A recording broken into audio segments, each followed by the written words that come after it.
Hello, everyone. My name is Connor Zach, and I'm going to talk about an advanced MLB statistics, which is WAR. WAR stands for wins against replacement.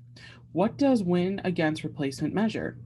WAR measures a player's value in all aspects of the game by deciphering how many more wins he's worth than a replacement level player at that same position. WAR is not meant to be a perfectly precise indicator of a player's contribution, but rather an estimate of their value to date. Now that we went over what wins against replacement measures, how do you calculate it? To calculate WAR for position players, you want to take their batting runs, base running runs, and fielding runs above average and then add in a positional adjustment. A positional adjustment is a mathematical correction that takes into account that some positions are more challenging than others. Then you also want to add in a small adjustment for their league, and then add in replacement runs so that we are comparing their performance to replacement level rather than the average player. After you simply take the sum, then you divide it by runs per win value of that season to find WAR. For pitchers, different WAR calculations are used. It's either RA9, which is runs allowed per 9 innings pitched, or FIP, which is fielding independent pitching. FIP is similar to ERA, but focuses only on the events a pitcher has the most control over: strikeouts, unintentional walks, hit by pitches, and home runs. It entirely removes any results on balls that hit into the field of play. Those numbers are then adjusted for each league and ballpark. Then, using league averages, it is determined how many wins a pitcher was worth based on those numbers and his innings pitched total. So now you know how to calculate this statistic. How do you know if that number is good or bad? As you look at the pyramid diagram, the numbers are broken down into ranges, and then the ranges are typically used to categorize a player's value. So, as you can tell from the diagram, the lower a pitcher's WAR number, it would be considered a bad statistic. One thing that this diagram does not show is negative WAR numbers.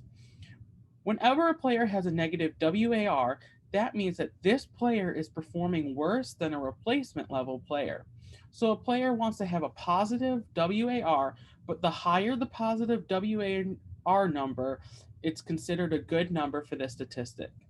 So who holds the best record and worst record for this statistic? The best record for this statistic is Barry Bonds. Barry Bonds was an outfielder who has played in the majors for 22 seasons from 1986 to 2007 with the WAR number of 162.8.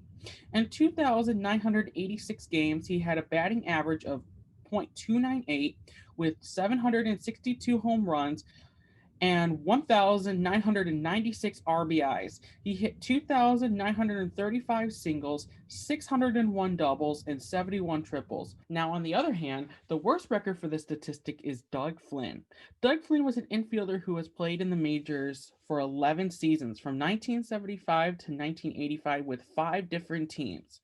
He had a WAR number of negative 6.9. In 1,309 games, he had a batting average of .238 with 7 home runs and 284 RBIs.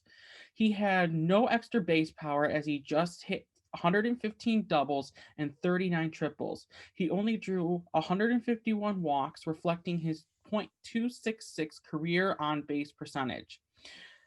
Doug Flynn was also kept in the bottom third of the batting order for the vast majority of his career. So, what are the good features of WAR and what are some of the drawbacks?